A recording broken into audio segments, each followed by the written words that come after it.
तुम सबकी खुशी का कारण यह होना चाहिए कि तुम सब लोग जो जीसस क्राइस्ट के हो स्वर्ग जा रहे हो।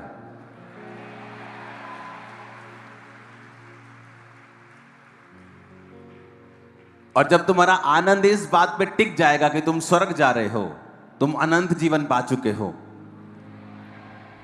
फिर इस दुनिया की कोई भी अटैक, क्योंकि शैतान देखता है अगर तुम पैसे से प्यार करते हो परमेश्वर से भी ज्यादा, तो वो तुम्हारे पैसे के ऊपर अटैक करता है। जब वो देखता है कि तुम अपने परिवार से परमेश्वर से भी ज्यादा प्यार करते हो, वो तुम्हारे परिवार के ऊपर अटैक करता है। लेकिन जब तुम्हारी खुशी का आधार जो होगा वो परमेश्वर होगा और साल्वेशन होगी, स्वर्ग जाना होगा, तुम्हें किसी चंगियाई की इंतजार करने की जरूरत नहीं है। तुम रोज सुबह उठकर आनंद मना सकते हो, नाच सकते हो, झूम सकते हो, क्योंकि तुम स्वर्ग जा रहे हो। हालेलुया।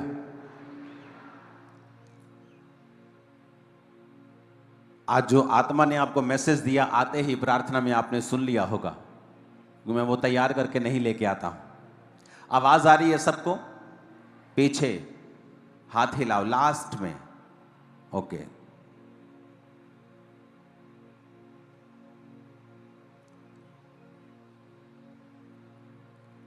इब्रानियां 5 उसकी 7 और 8 आयत, और रोमियो 8 उसकी 15 और 16 और 17 आयत।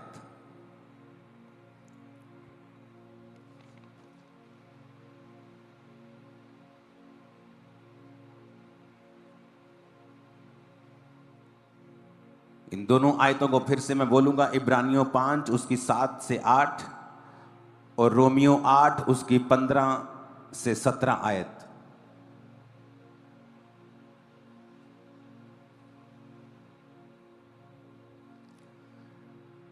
रोमियो 8 उसकी 15 से 17 आयत में लिखा है, क्योंकि तुमको दासत्व की आत्मा नहीं मिली कि भयभीत हो, परंतु लेपालकपन की आत्मा मिली है, जिससे तुम हे अब्बा, हे पिता कहकर उसको पुकारते हो। आत्मा आप ही हमारी आत्मा के साथ गवाही देता है कि हम परमेश्वर की संतान हैं। यदि संतान है तो वारिस भी, वरन परमेश्वर के वारिस और परमेश्वर के संगी वारिस हैं। जब तक हम उसके साथ दुख उठाएं तो उसके साथ हम महिमा भी पाएंगे।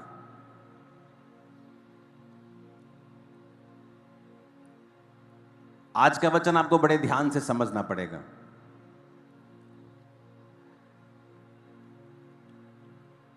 इब्रानियों 5 उसकी 7 और 8 आयत में लिखा है, यीशु ने अपनी देह में रहने के दिनों में ऊंचे शब्द से पुकार पुकार कर और आंसू बहा बहा कर उससे जो उसको मृत्यु से बचा सकता था प्रार्थनाएं और विनती की, और भक्ति के कारण उसकी सुनी गई। पुत्र होने पर भी उसने दुख उठा उठा कर आज्ञा माननी सीखी। वचन में लिखा है कि यीशु मसीह जब देह में थे, शरीर में थे, तो ऊंचे शब्द से पुकार पुकार कर उसने प्रार्थना को किया, और आंसू बहा बहा कर जो उसको मृत्यु से बचा सकता था उसने प्रार्थनाएं और विनती की। तो क्या परमेश्वर को ऊंचे शब्द से पुकारना जरूरी है? क्या वो बहरा है? क्या वो सुनता नहीं? क्या अगर मैं धीरे से बोलूंगा तो क्या परमेश्वर को सुनाई नहीं देगा? क्योंकि परमेश्वर ने जब इंसान बनाया उसने इमोशंस आपको दिए हैं। रोना एक इमोशन है, क्राई करना, लाउड एक इमोशन है, धीरे से फुसफुसाकर बात करना एक इमोशन है। तो परमेश्वर ने ये सारे इमोशंस आपको दिए हैं, और इसीलिए कहा जाता है कि आपने बहुत सारी जगहों पर देखा होगा जहां पर जोर से वर्शिप करना अलाउड नहीं होता, कि नहीं परमेश्वर को ऐसा पसंद नहीं है, या स्लो वर्शिप करना पसंद नहीं है। लेकिन ऐसा बिब्लिकल नहीं है। ऐसा सिर्फ कूल बनने के लिए लोग बोलते हैं, ऐसा बिब्लिकल नहीं है। पवित्र आत्मा जब आपको दिया जाता है, कई बार एक ही चर्च में जब वर्शिप चल रही हो सकता है किसी को कोई हंस के वर्शिप कर रहा हो, और दूसरा रो के वर्शिप कर रहा हो, तीसरा आराम से वर्शिप कर रहा हो, चौथा पूरा आत्मा में वर्शिप कर रहा हो। ये अलग अलग हो सकता है, और चारों पवित्र आत्मा के द्वारा हो सकते हैं। इसलिए एक चीज को यह बोलना कि पवित्र आत्मा जोर से नहीं चाहता या वो स्लो चाहता है, ऐसा बिब्लिकल नहीं। बाइबल कहती है प्रभु यीशु मसीह ने कभी कभी मेंढक की तरह जैसे टर टर आवाज आती है। बाइबल में ये भी शब्द लिखे गए हैं, अगर आप यूनानी भाषा की बाइबल पढ़ें, कि जीसस क्राइस्ट ने जब प्रार्थना की तो इस तरह से प्रार्थना की जिस तरह गहरे शब्दों में आदमी स्लो स्लो बोलता है लेकिन दूसरों को सुनता है। कई बार यह भी कहा गया कि जीसस क्राइस्ट ने जब प्रार्थना की तो क्राई आउट, लाउड आवाज में परमेश्वर से प्रार्थना की, और बाइबल कहती है परमेश्वर ने उसकी सुनी। इसलिए जब पवित्र आत्मा से एक विश्वासी भरता है, जब आप जीसस क्राइस्ट को अपना उद्धारकर्ता ग्रहण करते हैं और यीशु मसीह को अपना मुक्तिदाता मानते हैं, आप बपतिस्मा लेते हैं, उद्धार पाते हैं, पवित्र आत्मा को पाते हैं, तो वचन कहता है वो पवित्र आत्मा तुम्हें सिखाता है तुम्हें प्रार्थना किस रीति से करनी है।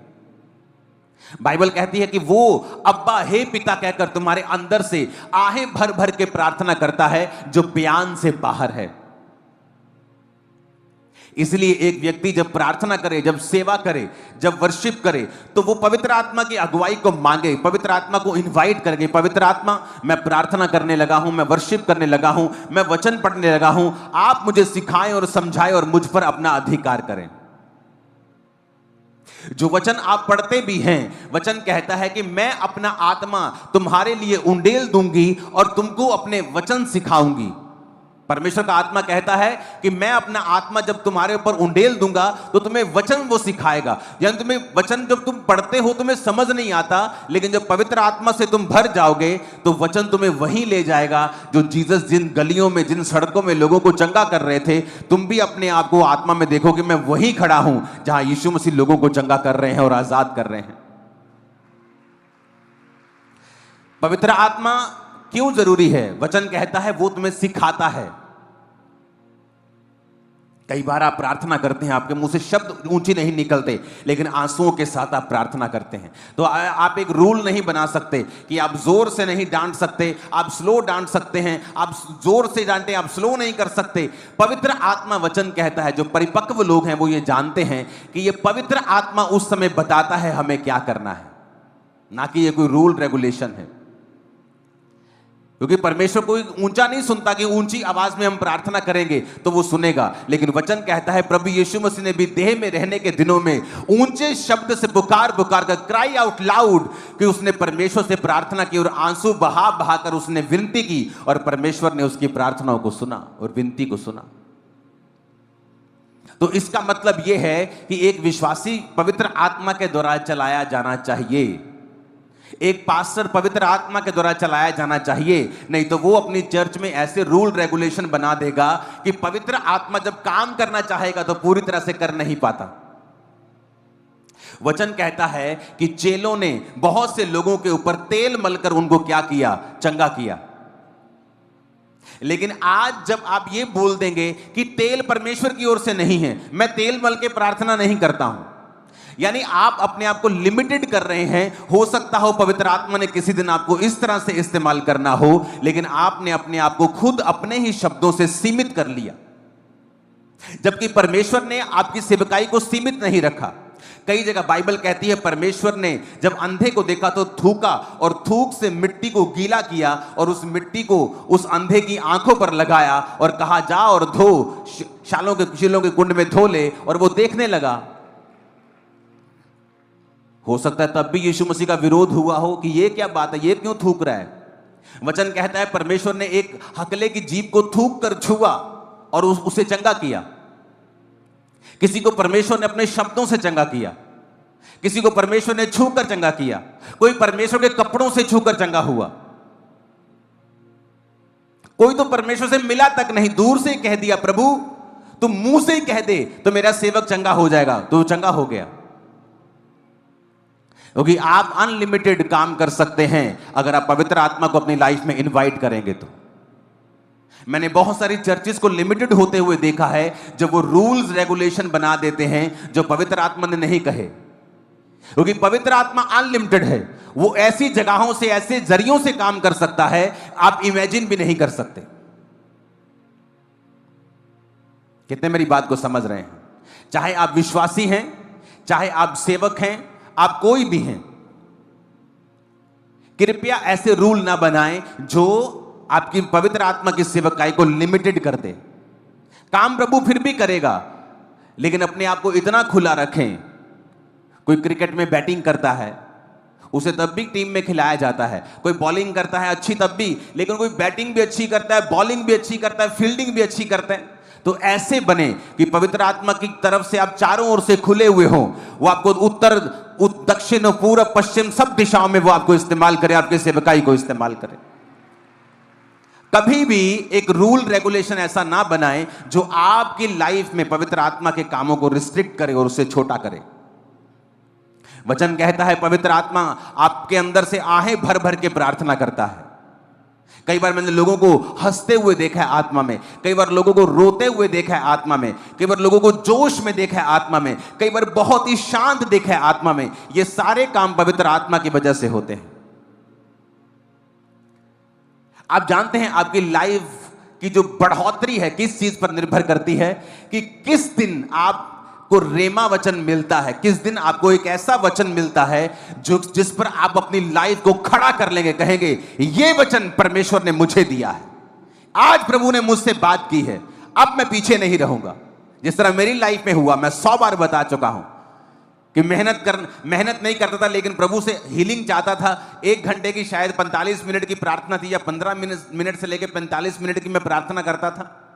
और प्रभु ने कहा कुरंथिया के वचन के अनुसार, 1 कुरंथिया 15 उसके 58 कि हे मेरे प्रिय भाइयों, हियाव बांधो, दृढ़ रहो, प्रभु के काम में सर्वदा बढ़ते जाओ, क्योंकि तुम जानते हो प्रभु में किया गया परिश्रम कभी भी व्यर्थ नहीं है। आमीन। यह वचन था जो मेरे सामने आया, और जब उस वचन को मैंने पढ़ा तो मुझे लगा कि ये प्रभु ने मुझसे बात की है। पवित्र आत्मा ने उस वचन को जीवित कर दिया। उस वचन पर मैंने अपनी जिंदगी खड़ी कर ली। फास्टिंग की, 1 बार 40, 2 बार 40, 3 बार 40, मेहनत करता गया। और क्योंकि मेरे दिल में आ चुका था कि परमेश्वर ने कहा है कि मुझ में की गई मेहनत कभी भी व्यर्थ नहीं होगी। हालेलुया। इसकी हवा सीधा मेरे फेस पे करो, ऊंची आवाज में हालेलुया बोलो जरा। कितने इन बातों को समझ रहे हैं? एक व्यक्ति परमेश्वर को जानता था, बस प्रभु को जानता था और एक आम विश्वासी था। और उन समयों की मैं बात कर रहा हूं जो समय आज तक का दुनिया का सबसे डिप्रेशन से भरा हुआ समय था। वर्ल्ड वॉर 1, वर्ल्ड वॉर 2,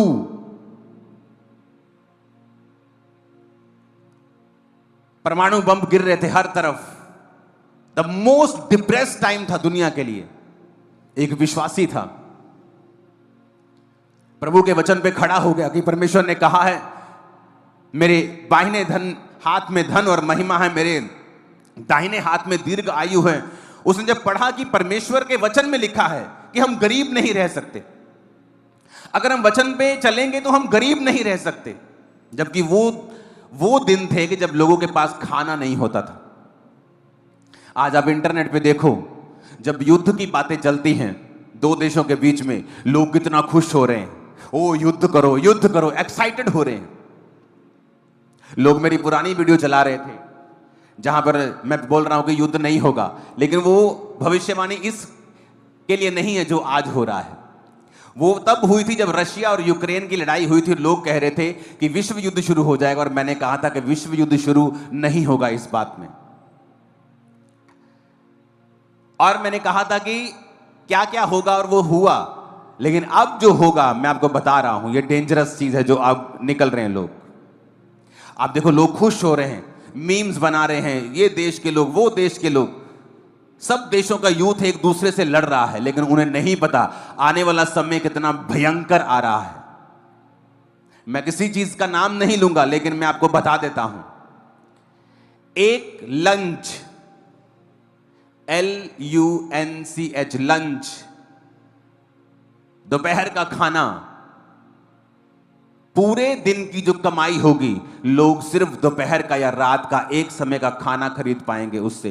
ये समय आ रहा है, आप देख लेना।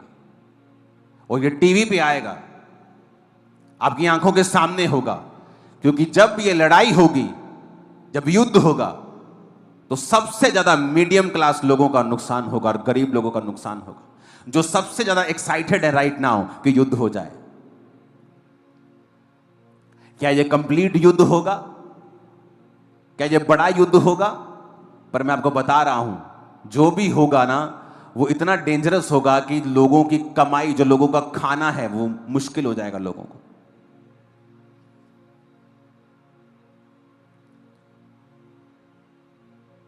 दो 2015 से मैं आपको एक प्रोफेसी कर रहा हूं। उस एक सेकंड प्रोफेसी लंबी थी, लेकिन मैं चाहता नहीं मैं लंबा अभी जाऊं। वो एक 30 सेकंड की वीडियो को मैं सिर्फ आपको दिखाऊंगा, बाकी आप इंटरनेट से देख लेना। उस 30 सेकंड की वीडियो को हम देखेंगे।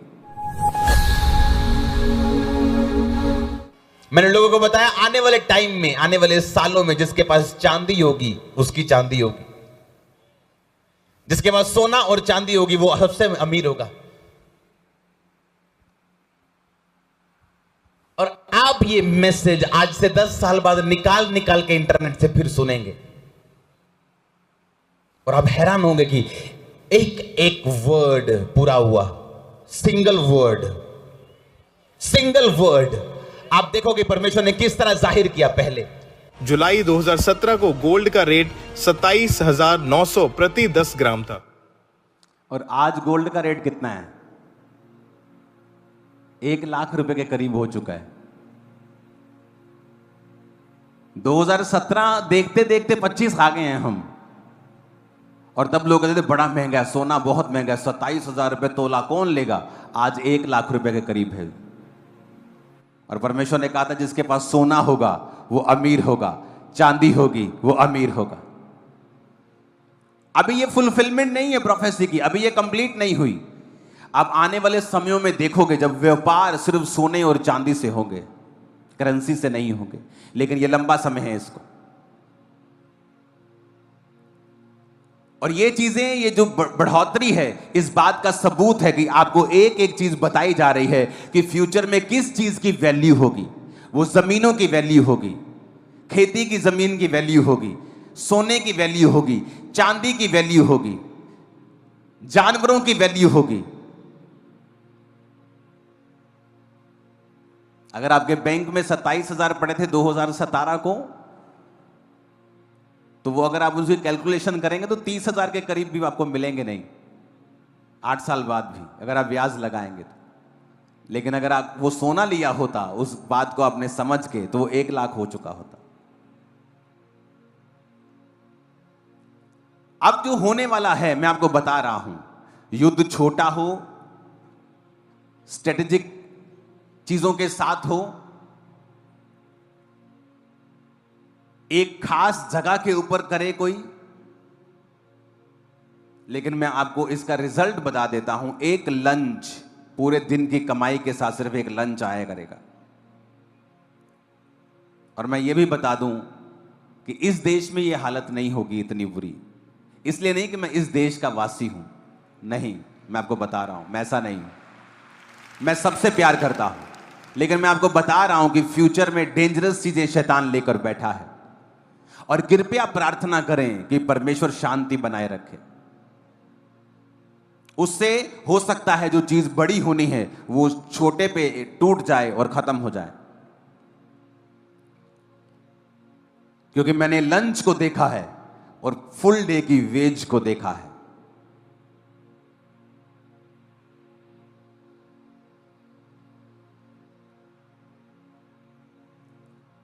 तो क्रिश्चियन लोगों को यह बात समझनी चाहिए कि हमें प्रार्थना करनी है,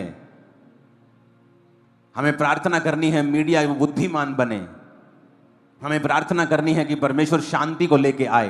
क्योंकि ये 2025 मैंने आपको पहले से ही बता दिया था। अगर आप 31 की मीटिंग को देखेंगे कि जो लोग समझ रहे हैं कि हैप्पीएस्ट न्यू ईयर से हैप्पीएस्ट हो जाएगा, ये ईयर बिल्कुल भी हैप्पीएस्ट नहीं होगा। क्योंकि घटनाएं होती रहेंगी पूरा साल, जो मार्केट को, शेयर मार्केट को अप डाउन करती रहेंगी, और जो लोगों की इकोनॉमी को नीचे करती रहेंगी, और अलग अलग चीजें होती रहेंगी, घटनाएं होती रहेंगी।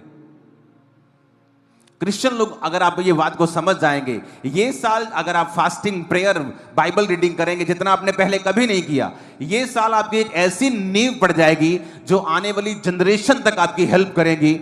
और ये यादगार साल होगा आप लोगों के लिए कि इस साल मैं परमेश्वर में फास्टिंग करना शुरू किया था, मैं परमेश्वर में प्रार्थना करना शुरू किया था। आने वाले समय में ये बात मेरी लिख लेना, फोर्सफुली आपको प्रार्थनाएं करनी पड़ेगी। ऐसा ऐसा ऐसा माहौल बन जाएगा, आपको प्रार्थना करनी पड़ेगी। आपको दिक्कत होगी, मुश्किल होगी, लेकिन जो लोग पहले से प्रार्थना करते हैं, पहले से परमेश्वर के करीब हैं, पहले से फास्टिंग करते हैं, उनके लिए वो नॉर्मल होगा। जब कोविड आया तो लोगों को बड़ी दिक्कत हुई, मर गए, डिप्रेस हो गए। मेरे लिए कोई प्रॉब्लम नहीं थी, क्योंकि मैं तो जीता ही वैसे था। यहां चर्च से घर, घर से चर्च, ऑफिस, काम, ये मेरी लाइफ थी। तो मेरी लाइफ बिल्कुल बदली नहीं, क्योंकि मैं पहले से ही परमेश्वर की परफेक्ट विल में चल रहा था। तो मुझे कोविड से कोई दिक्कत नहीं हुई। आज भी मेरा लाइफस्टाइल वही है, क्योंकि जब आप अपना लाइफस्टाइल होली स्पिरिट के बनाए हुए, क्योंकि मेरी ये कॉलिंग है, आपकी कॉलिंग अलग है। जब आप पवित्र आत्मा के चलाए चलते हैं, आपका लाइफस्टाइल परमेश्वर ऐसा कर देता है कि दुनिया में जो कुछ भी होता रहेगा, आपको 1% भी फर्क नहीं पड़ेगा, बल्कि आप ऊंचे किए जाएंगे और आजाद किए जाएंगे। मैं आपको बता रहा हूं, क्योंकि ये पवित्र आत्मा आपको बताएगा। अब उस व्यक्ति की बात करें, जब युद्ध हुए, जब युद्ध के समय चल रहे थे, तो उसने एक वचन पढ़ा कि परमेश्वर कहता है कि अगर तू अपने टाइट को, अपने दशवांत को बोएगा, तो मैं तुझे इतनी बरकत दूंगा कि तेरे रखने के लिए जगह नहीं होगी। वो कहता, हां, क्या ये वचन आज पूरा हो सकता है? इस सिचुएशन में जब युद्ध हो रहे हैं, इस सिचुएशन में जो दुनिया के पास खाने के लिए नहीं है, क्या यह वचन आज पूरा हो सकता है? उसने 2 अकाउंट खुलवाए, एक अपना अकाउंट जिसमें सैलरी आती थी, और उसने कहा आज के बाद मैं परमेश्वर का टाइथ अपने सैलरी वाले अकाउंट में भी नहीं रखूंगा, क्योंकि वो मेरा पैसा नहीं, वो खुदा का है। उसने दूसरा अकाउंट खुलवाया, अपनी सैलरी का 10% वो दूसरे अकाउंट में रखता था कि 2 दिन बाद भी अगर मुझे देना है तो मेरे अकाउंट में नहीं रहना चाहिए। उसने परमेश्वर के नाम का एक डेडिकेटेड अकाउंट खोल दिया कि ये अंकुर सेकंड अकाउंट जो है, ये खुदा के लिए डेडिकेटेड, खुदा का अकाउंट है, खुदा के लिए डेडिकेटेड है। वो अपना काम करता गया। परमेश्वर ने उसके घर का माहौल धर्मी किया, उसकी पत्नी, उसका एक बच्चा हुआ, एक बेटा हुआ। वो अपने काम को करता गया, अपनी जिंदगी को नॉर्मल बिताता गया। क्योंकि कुछ लोग सोचते हैं कि जैसे ही वो टाइट देना शुरू करेंगे ना, 1 साल में आसमान खुल जाएगा, पता नहीं क्या क्या हो जाएगा। ऐसा नहीं होता। जब आप वचन पे चलना शुरू करते हैं, आप चट्टान पर घर बना रहे हैं। यीशु मसीह ने कहा, जो हे प्रभु मुझे कहते हैं, हर एक जन उनमें से स्वर्ग के राज्य में प्रवेश नहीं करेगा।